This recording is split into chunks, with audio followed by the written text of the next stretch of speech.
السلام علیکم ورحمۃ اللہ وبرکاتہ۔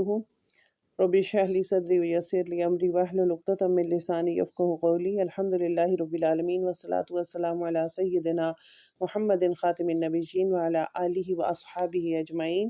باب قیام اللیل القدر من الایمان، شب قدر کی بیداری اور عبادت گزاری ایمانی کا تقاضا ہے۔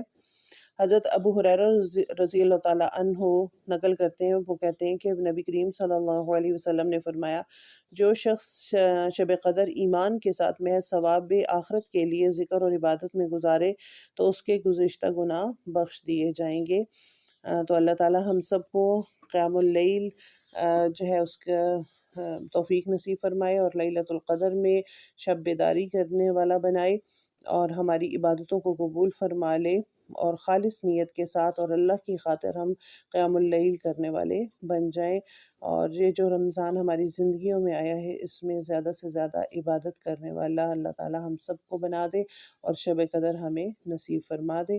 سبحانک اللہم و بحمدک، نشہد ان لا الہ الا انت، نستغفرک و نتوب الیک۔ السلام علیکم ورحمۃ اللہ وبرکاتہ۔